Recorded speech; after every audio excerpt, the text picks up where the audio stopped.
Yo, welcome back to another episode here on Crash Out League Crash Out League TV. time.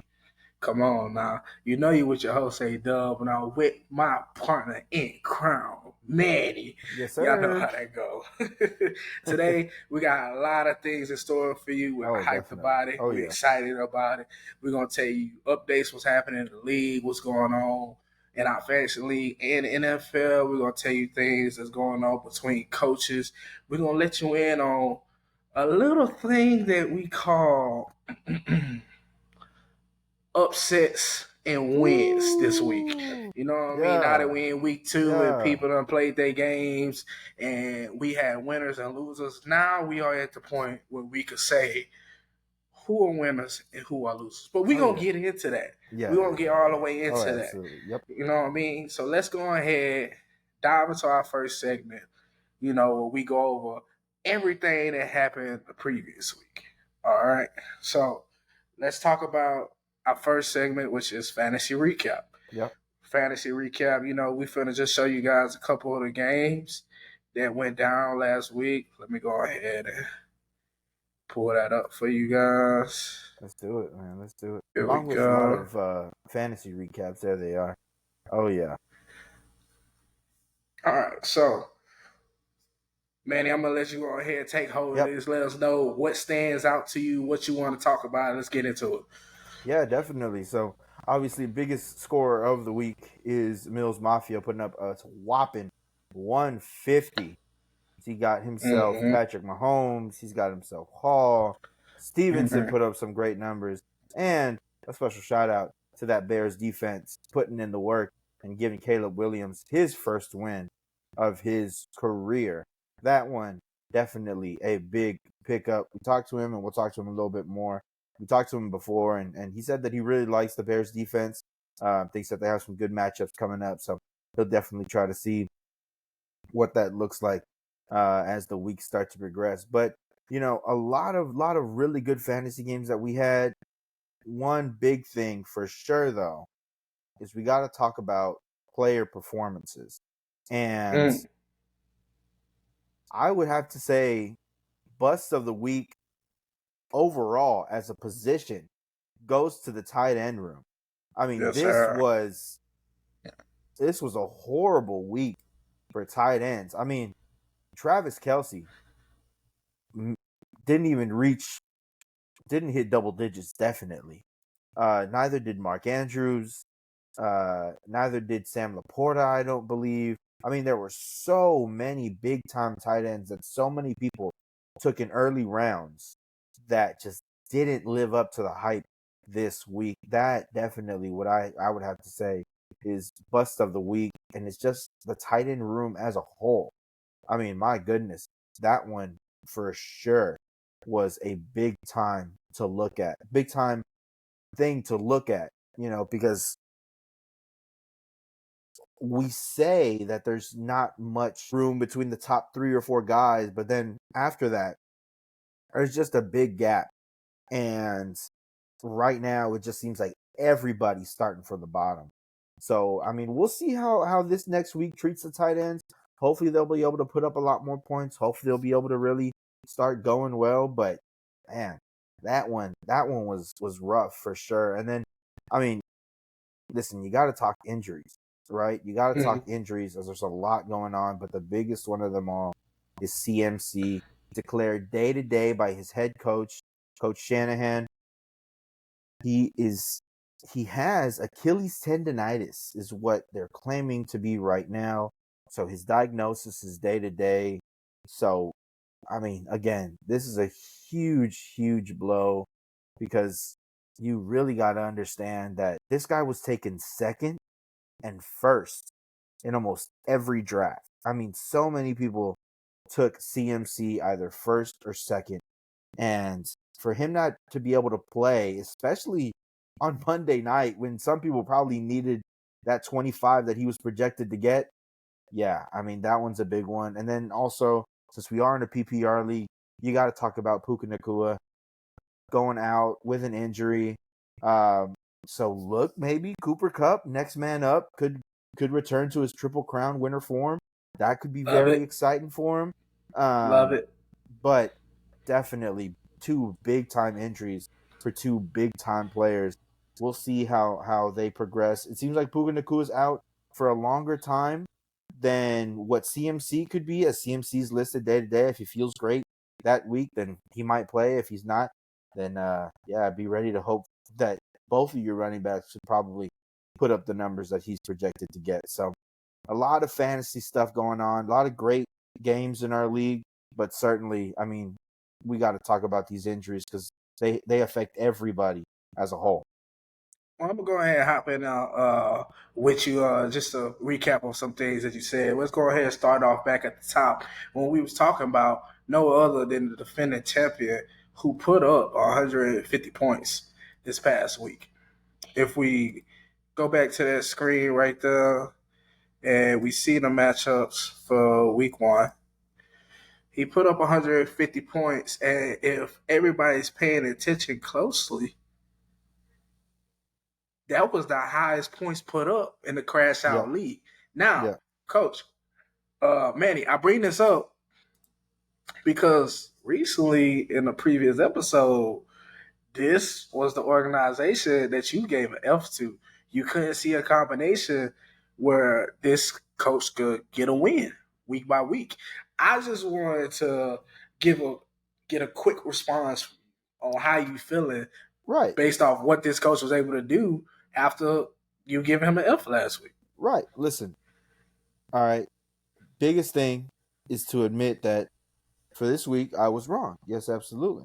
But there are still some things that I find to be a little kind of, if I would have to say, scary in a sense about some of the players that he can combo. Again, obviously we know Pat Mahomes is a big time player, and Brees Hall, even though it was a bad night for the Jets as a whole, he was still able to put up what I believe to be 18 points in this league. So that's a big time jump as well. But we know that the Patriots, they were underdogs going against the Bengals. Bengals should have really just mopped the floor with them.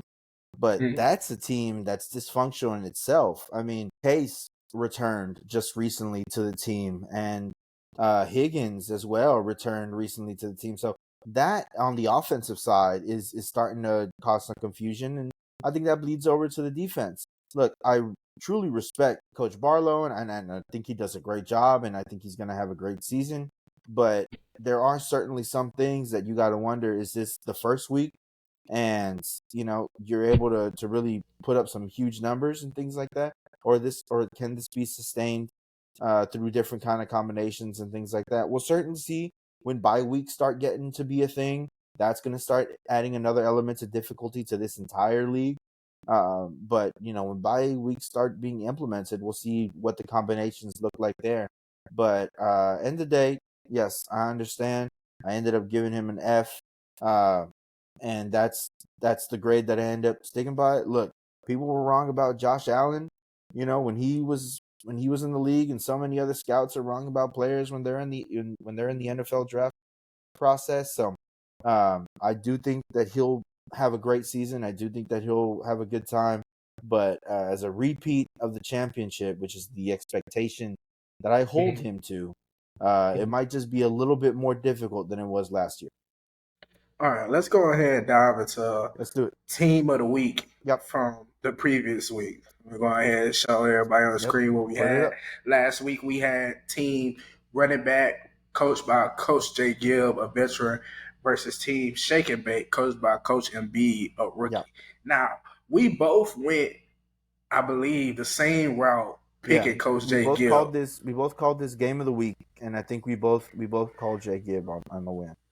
Right. So we both was correct on this one. Coach J. Gibb got it done, but let's not give the flowers to the rookie coach who came in, because not only did he keep it close, he made Coach J. Gibb sweat.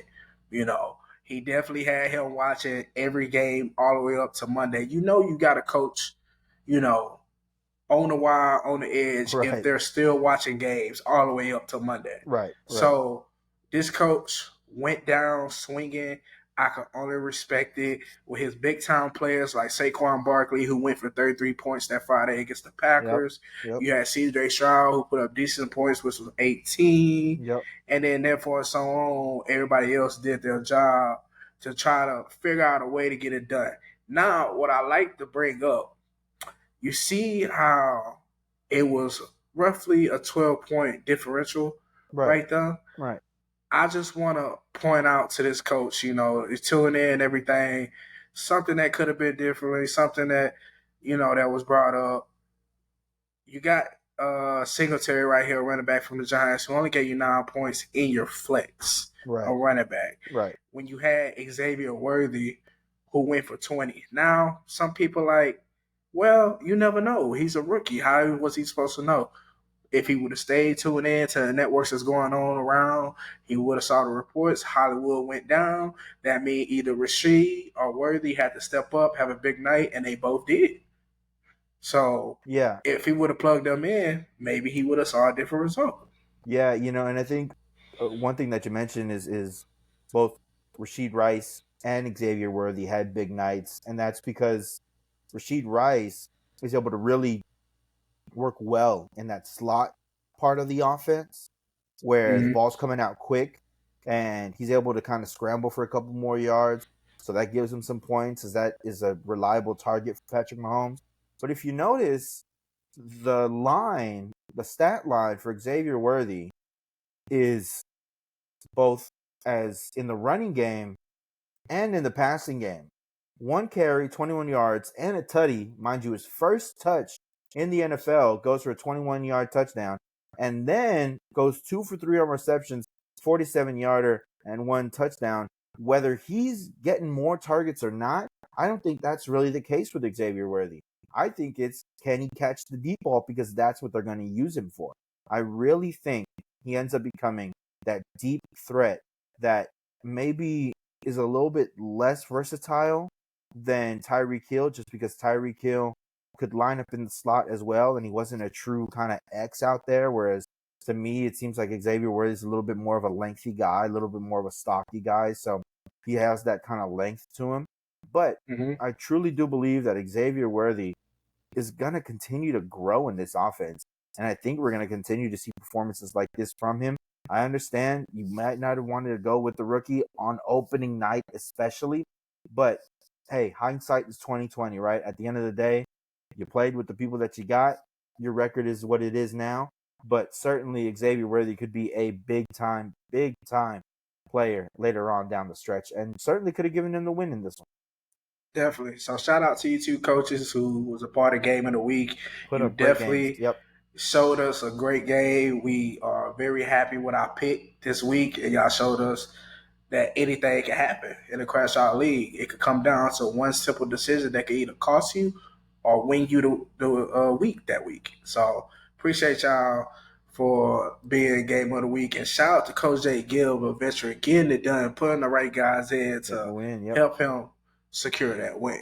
Yeah, definitely. And hey, look, if we got to go back to the film, it sounds like you're 1-0 and I'm 1-0. All right. So we're going to probably keep a little record tracker and see if we pick the correct games of the week. And we'll see maybe one of us gets a little crown at the end of the season on whoever picks the most games correctly. Okay, I like that. I Yeah, like that. little comp between the two hosts of the Crash Out League network. All right, so we'll go ahead and close out this segment by looking at the power rankings. I know Yep. it was only week one, but 5 teams are 1-0, and the other 5 are 0-1.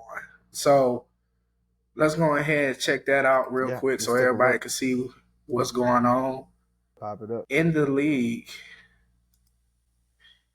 So the way that this is based off of, when it comes to everybody either being 1-0 or 0-1 or later in the season, you got 3-3s and 4-4s. It all Right, comes right. down to the type of points that's being put up Yeah. Yeah. each week. Yeah. So that's why you see, Mills Mafia at the top, even though everybody else is 1-0, he put up the most points that Right. week. Right. Right. So that allows him to get the difference to be number one. A lot of y'all need to tune into that because it might come down to playoff time when you had the same record as somebody to get into the playoffs, but you But didn't put that up point much points differential, down yep, through the season. yep, that's for sure. Yeah, so I mean, you just got to put your foot to the gas pedal each and every week, and you're going for points. That's the biggest thing. You're not trying to see, okay, well, maybe I can, try to just barely beat them here, nothing like that. Because at the end of the week, I mean, hey, yeah, you're gonna want your points, and they're gonna carry on in the long run. So, a lot of really interesting things to look at here. Hey, Doug, a lot of really interesting things. One thing for sure, we talked about Mills Mafia, we talked about Coach Justin already, but Mm-hmm. just less than 3 points under him Mm-hmm. is Smooth Criminal. Put a Definitely. 147.86. So that is going to be a really interesting thing to look at on the top two. Last season, Smooth Criminal was not able to have the season that they wanted. They didn't get really what they wanted out of it. But hey, starting off on a strong note right now, 147.86.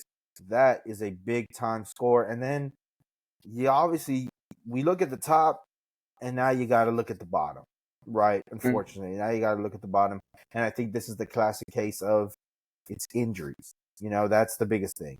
It's injuries, and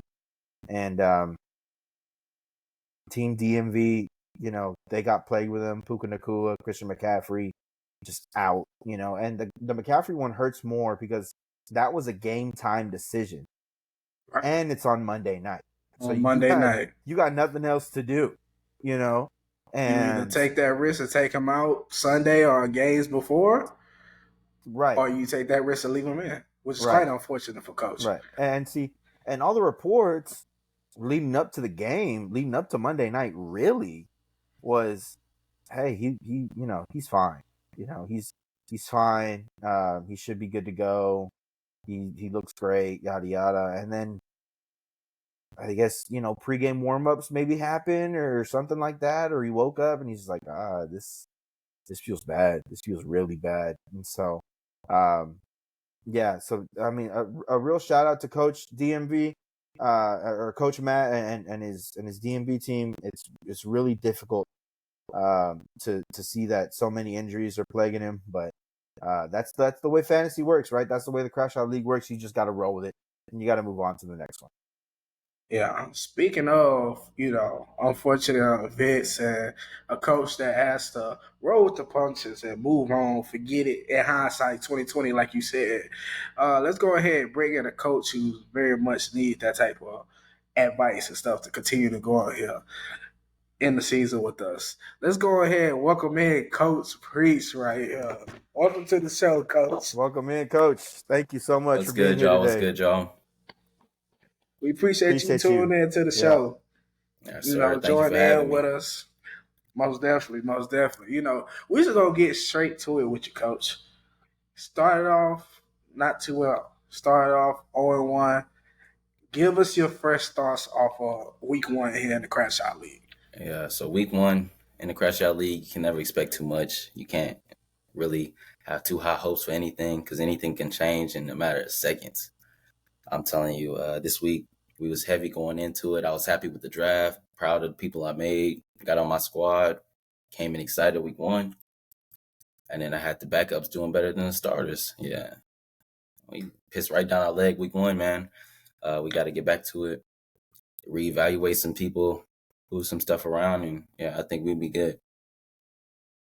Coach, what do you think was Okay. the most shocking thing that you saw in difference from starters to those that you had on the bench? I feel like one, I was hoping that Devontae Adams was gonna be a sleeper for me. I thought he was gonna produce. He was gonna give me a sneaky 20. You know what I'm saying? Be low consistency. I was expecting him to just throw pepper him with targets.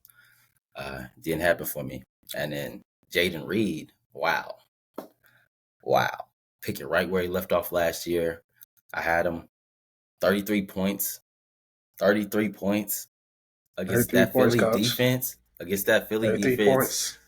I hate that Love went down. This could definitely gonna affect him. But I got a sneaky league winner right with me. So surprises good and bad. We just got to reevaluate and go on to week 2.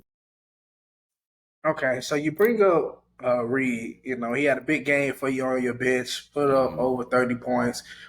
Definitely your best points coming that week. Let's go ahead and share this screen so we could see your points differentials for that week. So you put up 101 points. Hurts gave you decent quarterback numbers at 16. Henry didn't pretty show up too good. He only gave you 10 points in that offense. James Cook, I believe he did what he was supposed to do, giving you 13, being your RB2. But then, like you said, your heavy hitters that you went in your first and second rounder, Justin Jefferson only gave you 15, and Devontae Adams only gave you 10. So, with that being said, heading into week 2, what are our thoughts going into it? Are we sitting one of those players to bring in a young talent and Reed? And what are we doing with your tight end position, knowing that Ferguson just went down as well with a knee injury? Yeah, so we definitely been reevaluating, taking some time to sit. We put some waivers in, but being the 4th pick, you don't get a high waiver pick. So of course everybody was Mm. going after Likely like they should. Mm-hmm. Was not I didn't have no chance getting them. So I was like, let me wait, see who's left, see who gets dropped. Maybe I could sneak somebody, pick somebody up that come in and play good for us. As Devontae Adams, that QB play is always gonna hurt him. So I'm definitely considering benching him for Reed right now until he shows up. But that tight end position that hurt me, I was expecting Ferguson to be my bell cow and really just be consistent all week, every week. And he gets hurt first week. They still got him as questionable, trying to get him to play this week, but we definitely looking for somebody on that waivers to plug and play. Okay. Yeah, coach, we just talked about it earlier, but injuries are a big thing, right? And unfortunately, they're a part of the game and we can't get rid of them, right? So Ferguson is listed as week to week with an MCL sprain, right? And then this player didn't get hurt, but the hurt affects his productivity, For and sure. that is Jordan Love going down with, I mean, when you see the replay, it was just a nasty pop of the knee, not something that we Yeah. want to see at all. So how do you, what are you thinking coming into this one, knowing that one player might not be at 100% and the other one is ready to go, but somebody's got to get him the ball? Yeah. I'm saying Jaden Reed is such a special player that he kind of fills that Debo role for his team. He wasn't only catching targets, but he was getting that rushing upside. He was playing that slot that was moving around, trying to give him the ball. And I feel like that's the most important thing. When you got stars like that, give him the ball is the most important thing. So if they don't have a quarterback, it's gonna hurt for them 4 to 5 weeks or however long Jordan Love takes to get back. But I think he'll be all right. But Ferguson, I don't know, man. That's tough. Knee injury, tight ends and knees, that's their nemesis. Every tight end has a big knee injury, messing up their productivity, they play time, and they always so hard to come back from. But I got my eyes on a couple of talents. I'm not going to say nothing because I'm saying we in the same league, Keep it respectfully. close to your chest, But coach. Keep it yeah, close yeah, to I your got my chest. eyes on a couple of people that I think it come in and at least give me a cool 7, 8. Okay, I can respect that. Let's go ahead and bring in another coach who also loves to be in the waiver wires and dive into it and help his team win. And once again, welcome back to the show, Coach Barlow. Welcome back to the show for another week. What Right. a what a great performance that you put on, putting up 150. Mind you, I don't know if you know this, but that was the most points put up out of the entire league. So I would just dive right into it, Coach. How does it feel to tune in to the show and see that the reporter gave you an F on draft day and then you put up 150? Did you have a little chip on your shoulder this first week and had to prove something and that's why you put up 150, or is this the standard? Talk to Ain't me, nothing, Coach. ain't nothing to prove to him, coach. You know what I'm saying? We run a good program over here. We believe in the people we draft. We know what we doing. Proven champs. You know what I'm saying? That's just news. That's just media. Okay. So I'm gonna go ahead and ask you this question here. You started off 1-0, but you got a big week coming up to you fast here in week 2. You got Coach Jay Gibb this week, another veteran coach who is 1-0 just like you and put up the third highest points here in the league. How are you planning going into this week to perform to come out 2-0? You know, I was looking at it, and it is a tough matchup. I think I'm already projected to lose 49-51, but projections don't really mean nothing. I just think I'm gonna put my best guys in. I got some dogs. I'm gonna have one tough decision to make at running back. I got Brian Robinson, who had a great game last week, and I got Ramondre Stevenson, who had a great game last week. They're pretty close, so I'm gonna have to look at the matchup there and see who I'm gonna go with. But I was looking, and it looks like I got some pretty favorable matchups. Lamar's questionable; he should be all right. But Travis Etienne, he's going up against Cleveland. That defensive line, we all know that's just gonna be tough. Aaron Jones, same Tough. thing versus San Francisco. That's a tough matchup right there. Amari Cooper don't got a quarterback still, so unless James Winston gets put in the game, you know what I'm saying? True. Should be okay right there. Don't get me wrong, they can all ball. Tyreek and DK, they can go for 40 right there, and I'm gonna be shit out of luck. But I'm looking forward to it. It's gonna be a great matchup. Just gotta make sure I get the right guys in the lineup and just play ball. Okay. All right. Coach Justin, Jay Gibb is also a veteran, right? He's Right. been in this league for a good while. So when you see his team, you talked about DK and Tyreek Hill. What are some other things that maybe have you thinking that they're a pretty good program run over there as well? I like that Cowboys defense. My boy took a play out of my book from last year. I know just as well as anybody that they can go off for 20 or 30 right there. He got some old goldies. He returned Keenan Allen, who gave him a great season last year.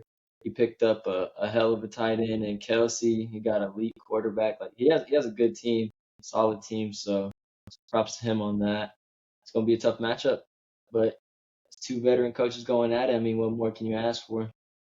Right, right. I wanna ask this question to both of you, and we'll start with Coach Preach. Coach, who's the player that you're most excited about at like when you go back to the end of the season, right?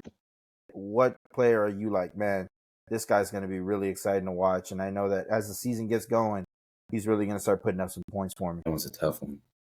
Shoot, but Derrick Henry, I'm excited for him. I know he had a bum week 1. I'm expecting him to bounce back.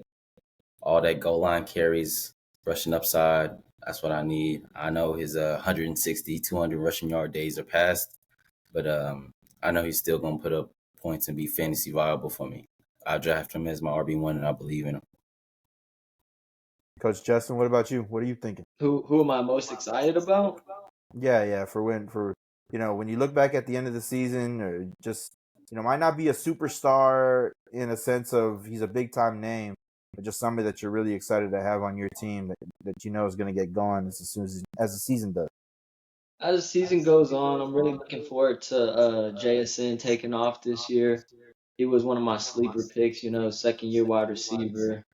He got new offensive coordinator, so he's gonna get worked in a little bit more. It was tough to watch Tyler Lockett get the work that he did last week. Should have gone to my guy, but I think as the season goes on, he'll be able to cut into that workload, and it'll be good to see. One of your sleepers becomes playable, or like on a bye week, I can drop him in my lineup and not have to worry about is he gonna ball, is he not gonna ball. That's just a good feeling as a coach to know that you can pick the right guys later on in the draft, because that's what really matters, is them returning value. Okay. Let's get a couple more questions for you guys before we get y'all up out of here. We saw a little controversy, rumors going on throughout the league. And this rumor that you two coaches had a little misfit going on, saying one team is 1-0, the other team is 0-1. I could have beat you without my defense, stuff like that. And you guys do play week 6, which is not too far away. So I just want to know you guys' thoughts about playing each other in week 6. How do y'all feel about each other? Like, ain't too much to say. He know how I feel about him. If you line up in front of me, my job is to put belt to ass. So Ooh. whatever is the talk and the chatter, you know what I'm saying? It's going to be quiet down and it's going to be put on the field. I'm proud of my guys. I know we finna have a key missing week 6, but we got to play on. I know I don't want to say too much, but he has a good squad over there. It don't mean nothing to us. We took a loss, but we bouncing back. Yeah, I mean, I'm not too stressing about it. He gonna be missing Justin Jefferson, so we'll see who he puts in that spot. It's gonna be a tough loss for him. Looking at his bench right now, look like it's gonna have to be Shakir. We ain't worried about that. We ain't worried about that over here. So no, I'm gonna be missing Pat, but we're gonna do some waiver wire magic. We're gonna be straight, and it's gonna be a great game. And I say, if you make it to the playoffs, we'll see each other at full mass. Not missing out on any key people. Sound good. One last question before we get y'all up out of there. I know it's only week 1, and I know this might be a controversial question to answer. But if you had to pick any organization coach based off week 1, who is going to be the punching bag for everybody to get a free win on throughout the season? Let's hear it, Just. Let's hear it, champ. Let's hear it, champ. I don't really like to call people's organizations punching bags and stuff, but I do, at least for the foreseeable future. My man Matt's got a tough road ahead of him, a big hill to climb. Losing CMC, losing Puka Nakua, like those are two. I think his first, second round picks, if I'm not wrong. Losing that before you even play week 1, like that's a tough hill for anybody to come back from. So maybe he could turn it around, but for at least first half of the season, there's gonna be a couple L's piling up in that column just because he's losing his team. Like I mean, I had CMC last year, and that dude right there, he's a go getter, man. So that's a tough loss for him. Hopefully they can bounce back. Coach Breach? No, saying hard to say because you don't want to down another organization. I'm saying obviously the worst teams early get the best chance to pick up somebody great later because they're not tied to anybody on their roster. But if I had to say anybody, it would have to be like Team Cam. Outside of AR-15, I'm not really seeing no dogs on that roster that's gonna keep them consistent. I know he's got Jonathan Taylor, and he's got a real RB1 in that, but I don't think that combo is going to be too efficient whenever they stop that deep ball from AR. All right, that's a real hot take. All right, okay. Yeah. Coach Cam just started off the season 1-0. Yeah, he did. Yeah, he was bullying that Texans defense, and tough for him. That's all I'm going to say. Appreciate y'all for All right, joining coaches. us here on the Thank show. you. We appreciate it. Sir, Thanks for having us, man. We'll definitely holler at y'all. All right. appreciate you. Man, I don't know about you, but that last comment, it still got me up in the air. I like that. Hey, I like that because I mean we'll see. We'll see how the rest of the season goes, but these kind of clips, man, you can play them at the end of the season and see if we're still right or wrong about it. But I know Coach Cam's probably looking at this show right now and saying, okay, I'm gonna screen record this real quick and when we come head to head, I'll make sure to keep that clip ready in my pocket. All right. Start off 1-0, and you still got coaches doubting you, saying that you're going to be the punching bag of the season. Okay. I just can't believe that. We'll see. Well, let's go ahead and dive into talking about the future weeks coming up. Yeah. So we're going to start off by picking our new game of the week for week 2. Just go ahead and pull that up right here. Look at it. Yep. So we got Smooth Criminal Team Luck, Mills Mafia versus Run It Back. We got Team Fabo versus Shake and Bake. We got Mo Siemens versus the Alchemist. We got Team Fuckum versus Team DMV Bombers. And that is all our games for the week. Yep. Now, I'm gonna go ahead and outright and tell you, I love winning football games. Okay. You know, I Okay. love watching other teams go get it. I love watching competitors between people who want to stay in the winning column. So I don't know if you can tell where I'm going already based off those comments, Let's but hear it. Let's hear it. I'm thinking game of the week is between Mills Mafia with Coach Just versus running back with Coach Jay Gill. And once again, making it game of the week. They both want to know. They both veteran coaches. They both know how to get it done. And it's going to be interesting to see how they go about strategically going at each other, knowing how each other function based off previous years. Yeah. Hey, you're right. This is a big time matchup. This is a big time matchup for sure. But I got to switch it up a little bit. Okay. So I got to choose a different game of the week just for me personally. All And right. I'm going straight off projections. So if you keep it down there, right? Mm-hmm. Yep. Mo City Menace and the Alchemist. If you see that projection, that is 116 against 117. They are pretty much split even, and they got guys that are liable to go at all times. I mean, Kamara can go at all times. Allen had himself a really nice week one. Like Preach is talking about, he really hopes Derrick Henry starts getting these goal line touches. Jalen Hurts, if they start moving that tush push effectively, he can get himself some goal line touches as well. So a lot of really, really nice things to think about.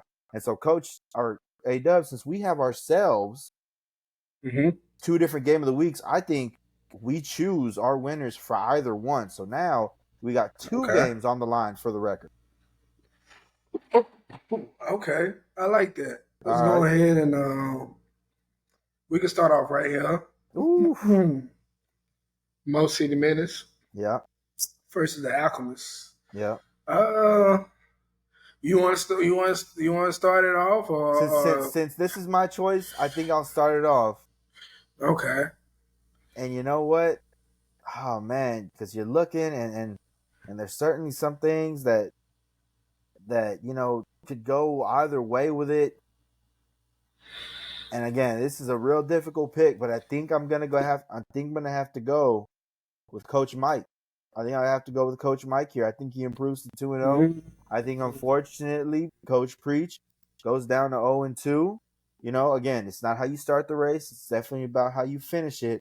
But there's certainly some matchups that look favorable on his side rather than the other. We talked about Devontae Adams, that quarterback play, really, really difficult. And Justin Jefferson not getting the ball that we thought he would. Listen, you need your two starting receivers to put up numbers. I mean, that's just plain and simple. So the fact that they did in week one doesn't make me feel confident for week two. Okay, well, since you're going that route, I'm going to go the opposite way with Coach let's do it. Preach. Mo City Menace. Not only because you went the other route, but I honestly believe this coach has potential to be there at the end when we going into the playoffs. Just based off, previous performance. I just think it was a rough week one for him. That's fair. Yeah. Which it was for a lot of teams. Yep. But I really think this week with Hurts in Atlanta, we just saw how that game went with the Steelers, with them winning with straight field goals. Yep. You got Derrick Henry against Las Vegas, who they just lost to the Chargers, and they let J.K. Dobbins go for 147 yards on the ground. Yep. And you got James Conner against the Rams, and we saw in the previous games when they played the Bills, the first 6 plays went to Conner. So he's heavily outputted in that offense. Yeah. And I think that's going to be big for him against the Rams, who are a little lax when it comes into the run. And that's not even getting to his big-time players and his receivers positions. I believe they could bounce back and have a big game. They're going to have to rely on Justin Jefferson against San Francisco. Devontae Adams the same way. Some way, somehow, they're going to figure out how to get the balls in these guys' hands. And Stephon Diggs, a late pickup for this coach, I think was so brilliant for him. Honestly, I think this team can go, if he can figure out this tight end position, I think they have a really good week. It could be a really good week, but it's certainly, hey, we talk about it. Matchup of the week. That one's mine. All right. So we're gonna go to the other one, game of the week where I chose Mills Mafia versus Team Running Back. And since this is the one that I picked, I'll go ahead and pick which team that I believe is gonna get the win this week. And I'm honestly go with Coach J Gibb this week. I'm going for, to me, I feel like Okay. the upset. I know he has a 51% and Coach Just has the 49%. It's like, how can that be the upset? But being the previous champion from the last season and being the highest scoring organization from week one, that means that your team overproduces more than what the stats can project. Yeah, I So get that. I believe Coach J. Gill comes out, smack Coach Just in the mouth, gets the job Ooh. done, and wins his game of the week once again against Coach Barlow. Okay.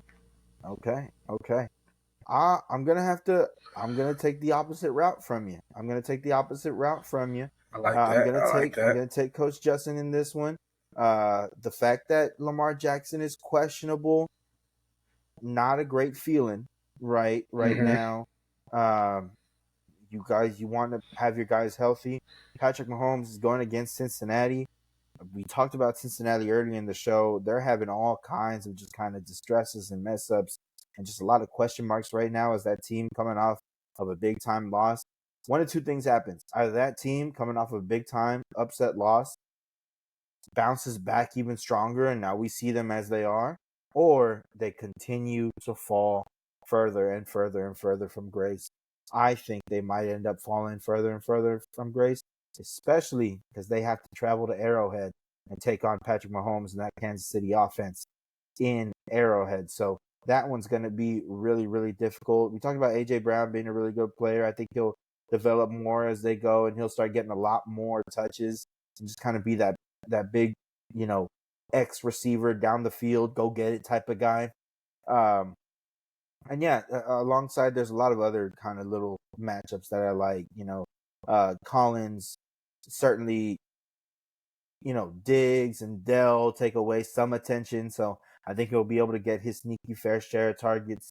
Um, I think the only thing that I might have some hesitation about is just Malik Neighbors there. We talked about it before, but I wouldn't touch the Giant offense with a 10-foot pole. So this is just, a little bit more difficult. I know people say, hey, somebody's got to score, right? Somebody's got to move the ball. Yeah, but the Mm-hmm. person getting it to them is not really having that great of a season. Hasn't been having that great of a season since he signed that big time contract extension for what I believe was $140 million. Can you say cha-ching? Man, oh man. So that one for sure. But I think I'm gonna take Coach Justin in this one. I think he's gonna get the win. I think he's gonna improve to 2-0. And unfortunately, in the battle of the undefeateds, I think Coach J Gibb drops to 1-1, 500 on the season. Okay. Well, you guys know what comes with game of the week.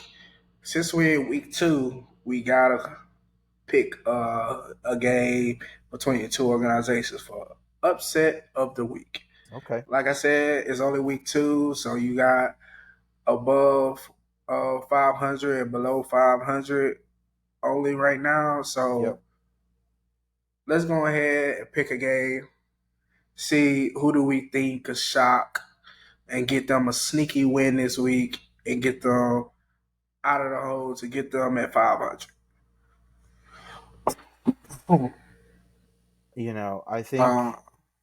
I think Uh, the biggest one that I'm looking at right now, it's got to be Team Luck. mm, I think it's got to be Team Luck. I think Bijan gets a lot more touches. Baker Mayfield really starting to heat up. He had a great week one with Mike Evans there. That connection seems really solid from the get go. So that's really exciting to see between them. Um, Williams is definitely the premier back out there in LA, and so I think he's going to continue to get a lot more touches, especially with Puka Nacua out. That's probably going to up his production and things like that. He's certainly favored. Chris Godwin also had himself a really great week, and I think that's something that is really interesting with this Tampa Bay offense is that Mike Evans had himself a good week, but so did CJ Godwin, and I think CJ Godwin might have even put up more points than Evans did. So the target share is going back and forth really well. Buffalo has been torched time and time again by Tyreek Hill. I think they probably put 2 or 3 bodies on him. That ball starts getting a whittle a little bit more. I like the appropriate name of blocking tight end for George Kittle, but we might have to move that over to Mark Andrews as he was playing left tackle in their week 1 game essentially. So that's not looking great right there. And then Josh Jacobs, that is not the pick I enjoy. He didn't really have himself a great week 1. We understand that travel all the way to Brazil, so maybe the traveling affected him a lot. But for me personally, I think I gotta go with Team Luck to get the win on this. Okay, I Be can my upset respect of the that. week. Yep. I can respect that. I'm gonna go a different route. I'm gonna go down here and show the rookies some love. Okay, We let's got do it. Yep. 2 rookie coaches who started off the season 0-1 together. But you got Team Fabo, who's favored over Team Shake and Bake. I'm gonna go with Team Shake and Bake to upset Team Fabo Okay. here, Yep. only because his performance that he did in Week 1 and be able to keep up with a veteran player like Coach Jay Gill, with all the monsters that he got on his side of the ball. I just think Saquon can have another big game That's for against sure. Atlanta defense, which was not that good. No. I think Worthy could have another big game against Cincinnati. And I think everybody else in the lineup, you got Zay Flowers against the Las Vegas Raiders team that's not that good in the past. Yep. And San Francisco is going against Minnesota with, a pretty decent quarterback in Sam Donald. I just think that this team is well put together and well made to put up high points. And I just don't think Team Fabo's team is put together well enough to be able to compete, all just depending on this guy right here, Jamar Chase, if he's Right. healthy or not. Right. So I'm going to go with Team Shake and Bake for the upset against Team Fabo to show the rookie some love. I like it. So that we did game of the week. We did upset of the week. Let's go ahead and dive into our next segment. Our next segment, which is just keep on looking into the ahead into the season, give you guys matchups, get you guys strategies and stuff like that that's going on in the league outside of getting wins and losses. Let's dive actually into the waiver wire in the league. Let's see what moves was made last night to get the guys that you wanted. So here we go. Here are the moves that was made during the waiver wire time Tuesday at 3 a.m. right after Monday Night Football. So as you can see, Team Luck, he dropped Jonathan Brooks, who is on the PUP list because he had an ACL tear earlier, I believe, in his college season. They still trying to get him back. Yep. And brought in Baker Mayfield, who had a big game. Like we were just talking about, the Bucs had a pretty good game in Week 1, spraying the ball around. So it got Baker Mayfield to get close to 30 points. I believe it was 29. Then I don't know if you want to announce it or you want me to announce it, but the big pickup for this week, you know what I mean, is Isaiah Likely. Nobody seen it coming. Nobody thought it was gonna go this way. Everybody thought Mark Andrews would be the one that had these numbers, but that's how football goes. You just never know who's gonna be that guy. And Likely looked really good. He did in Week 1. All this is with a caveat, right? It's Week 1, right? It is Week 1. So And unfortunately, we don't have eyes and ears inside these locker rooms and training camps and things like that. So we don't know if Likely really is the guy going forward, or if it's going to be a thing like he had one flash in the pan great week, and now next week Mark Andrews is back to putting up his same old number. But I would definitely say that that is one of my favorite pickups. Dropping Njoku, who we saw struggled against Dallas, but not really by his own fault. He certainly had open targets, but again, quarterback play is the biggest thing. And so the nasty man not able to get him the ball the way that he needs to. So I like the drop for tight end.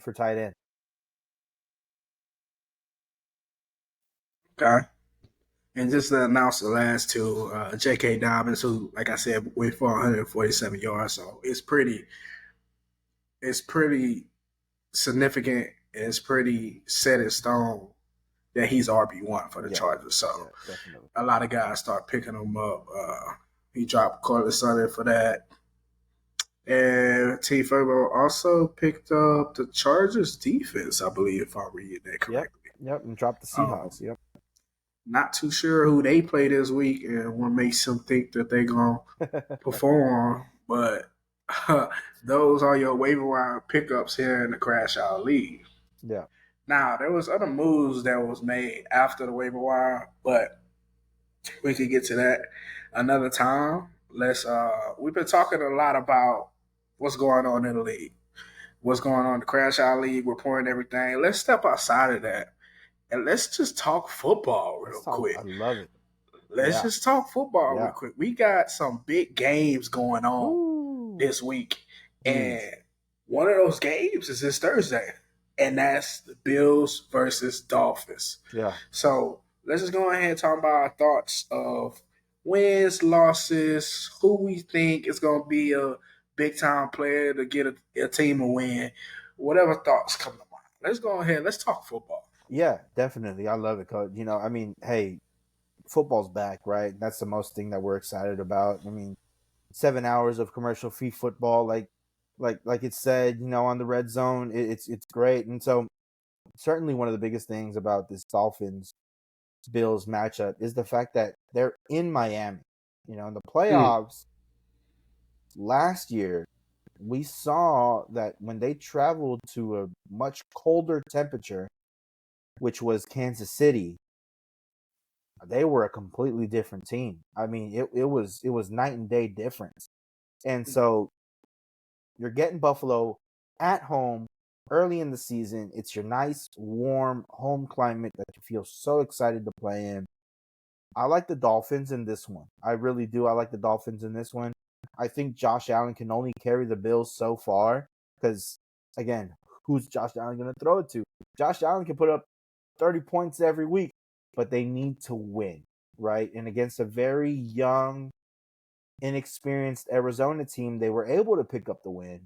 But when you start getting against these tougher competitions, and the expectation in Buffalo is still to make the playoffs and probably take a stab at raising that Lombardi trophy at the end of the season, yeah, you need to be able to have multiple targets. And it just right now doesn't look like Josh Allen has that. But I like the Dolphins in this one. I like Waddle to be a big time target. And I like Achane to be also a big time target in the backfield in the running game. We saw Mostert kind of not really get the targets and the carries that he did last season. And I think it's just a simple thing of Achane is younger, he's quicker, more agile, he's ready to go more. So I think we're starting to see a shift in power a little bit down there in Miami. Yeah. When it comes to this Bills and Dolphins game, it's always exciting for the past couple of years, past couple of seasons, ever since Tyreek done came down to the Dolphins. Yeah.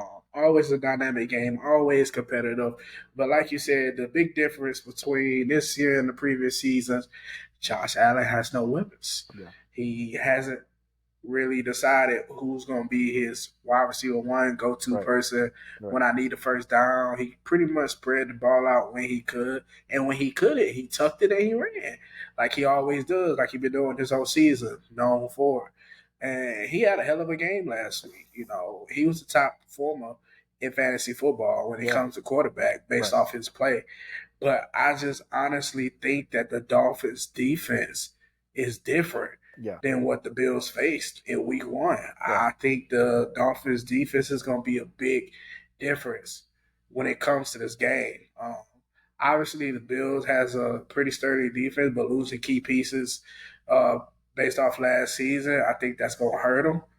So I think that Tyreek and them has a pretty good day with them, but I think the Dolphins defense is the significant piece that everybody need to go ahead and keep eye on because I believe, me personally, I think they had the personnel to put Josh Allen run game in the box. Ooh. Yeah. And then at Yeah, that point, so you're just forcing things, and forcing things leads to turnovers, leads to 3-and-outs, things like that. mhm. So, hey, I mean, I think the defense can really put up a good one. And All and right. and talking about great games, right? We just talked about it earlier. Mm-hmm. Bengals at the Chiefs. Now, Ooh. if week one didn't happen, this would be prime time. Everybody watching this thing, right? But Right. week one did happen, and they lost to the Patriots, a very depleted Patriots team that right now, I think internally they just see it as a question mark on how this season's going to go.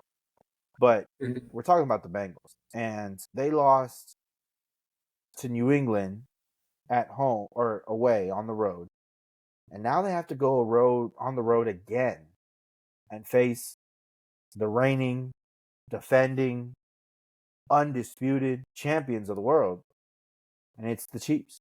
And The one and only. if the defense can't stop the Patriot offense, I don't know what they're going to do when Patrick Mahomes, who can tuck in the run when he needs to, has Mm-hmm. Xavier Worthy and Rashid Mm-hmm. Rice and Isaiah Mm-hmm. Pacheco, who can all go get it if they need to, right? And so I think I got to go with the Chiefs in this one. They're at home. They've looked really, really comfortable. I mean, it was a big time game against the Ravens, and they were able to pull it out. Mind you, Isaiah Likely's toe was just maybe an inch too long, but outside of that, I mean, they played a really good game. It came down to the wire. Those were two really elite teams, and it doesn't look like Joe Burrow. It seems like the holdout affected more than we thought it did. Mm-hmm. And so Chase and Burrow connection not really there, and it was evident in that New England game. So I like the Chiefs in this one. Bengals really got to shape up, and it's got to be quickly if they want to take a chance at making a deep playoff run. Okay, I like how you brought up the connection between Jamar Chase and Joe Burrow not being there right now. Like, if you don't know why you tuning in, Jamar Chase has been sitting out trying to get his contract, Yeah, reshaped, even though he has 2 years left on it. It's unheard of for which is somebody to sit out yeah, with 2 years left. We but don't know what's okay, going on over there. yeah, So they connection is just not there. Then you got T. Higgins who has a hamstring injury. We all know that's come and go. It's pretty yeah. hard to That's it manage is that. difficult. So Yeah, he's most likely not to play week 2 as well. So it's pretty hard to go with the Bengals. It's hard.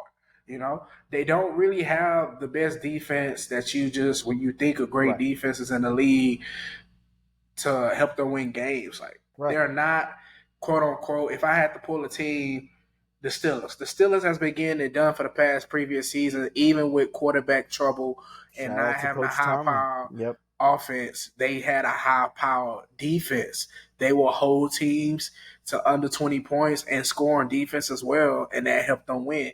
The right. Bengals doesn't have that. They need an offense who is able to keep them off the field, drive down the field, and score. Yeah, Now, the Bengals in previous years was like that. They had the guys, Jamar Chase healthy, straight minded, ready to go. T. Higgins healthy, Tyler Boyd healthy, and Joe Mixon healthy.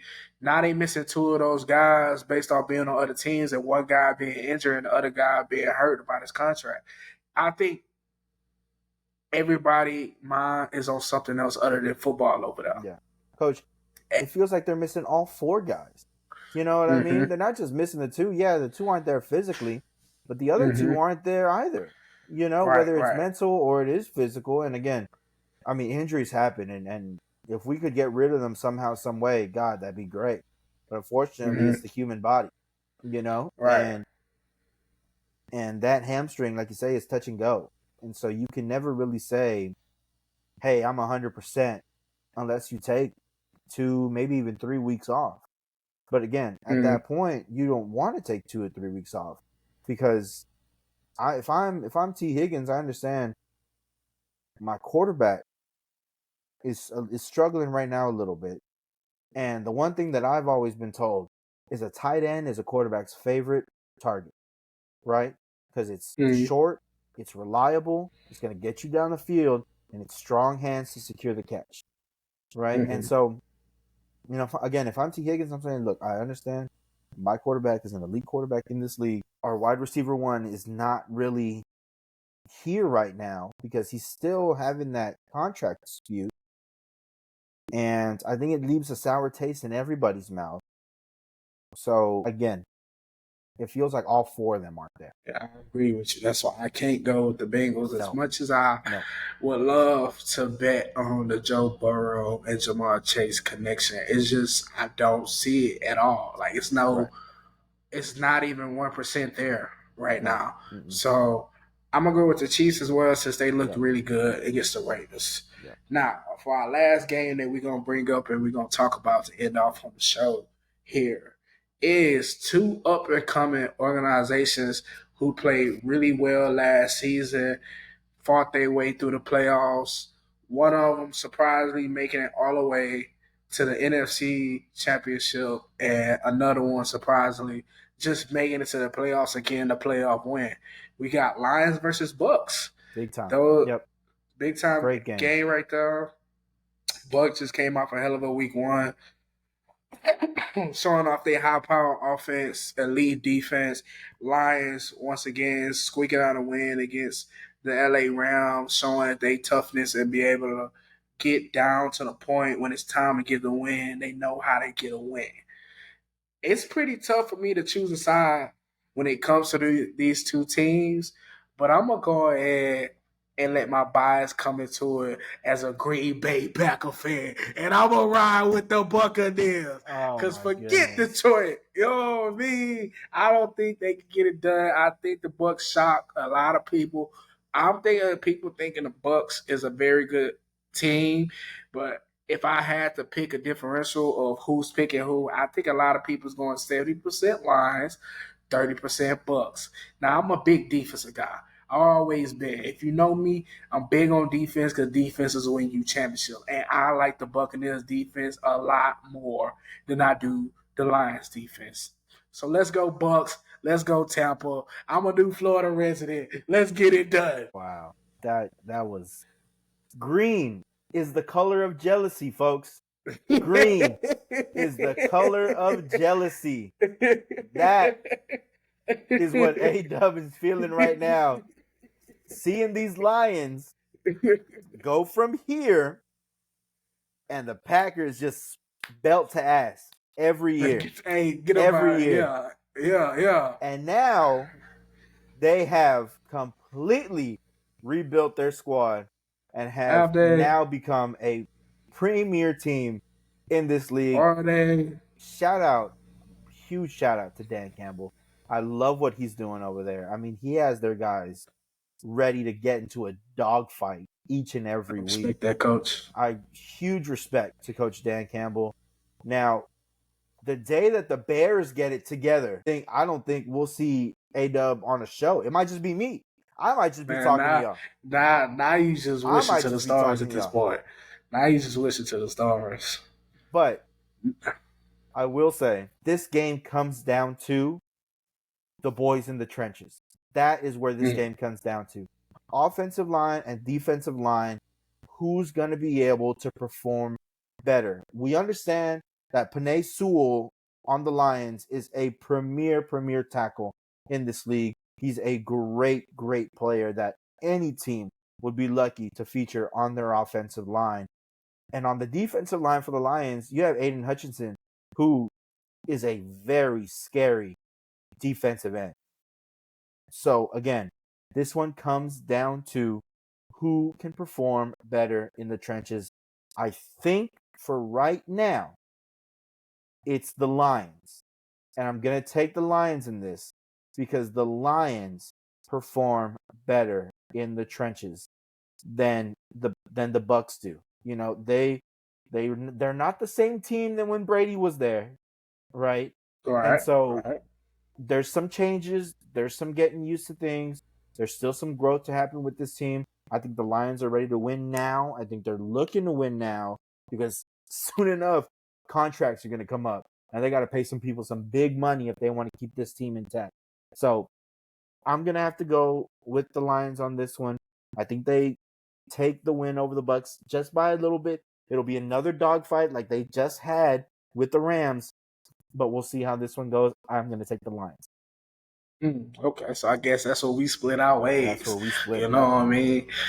I can't believe you're a Detroit supporter, bro. I might need to reconsider this partnership on this damn NFC show. East. I have all my hearts in the NFC East. I don't care about you North people. Well, hey, what you mean by that? I don't care about the NFC North. hey. I would love to see the Bears come into Lambeau. Hey, the last time the NFC North came in to the Cowboy Stadium, we all know what happened. Yep. Packers put a beating on y'all, so I don't know if you want that. Let's go ahead and calm that down. I fully believe Dan Quinn threw that game to go to Washington. You will never convince me that he didn't. You will never convince me that man didn't throw that game. And Washington called him the night before in his hotel room, said, "Yo, Quinn, we got millions for you, baby. Look, just call whatever you want to call. Call some stuff you've never called before. We're not a zone team. We played man all year. Now we have Micah dropping back in the zone." Anyways. All right. I like the Lions in this one. And I like the Lions anytime that they play the Packers by 50. All right. Well, y'all heard it here. Our picks for the week when it comes to straight in the NFL. Exciting. Y'all got a lot from us today. We reported games of the week, upsets of the week. You heard from some coaches here live once here again. We got a lot of great content coming to y'all in the future. You know what I mean? Appreciate y'all for tuning in, especially if you made it this far into the video. Really shout out to you. You know what I mean? Like, we can't thank you enough. That gives us encouragement to show up every week to give you guys this much energy and this much content. You know what I mean? But that's it for us here on the show.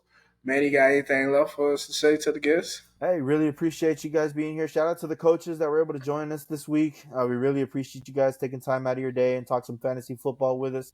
Like A-Dub said, you guys want to keep staying tuned, all right? Because we're going to have some really good stuff putting out for y'all. As soon as the season keeps rolling, I mean, we're just going to keep getting better and better. So, once again, really appreciate you guys sticking with us. Make sure to tune in next week, all right? Because once again, it'll be me and A-Dub back at you again here on the Crash Out League Sports Network. Come on now. Until next time, we'll see you guys later.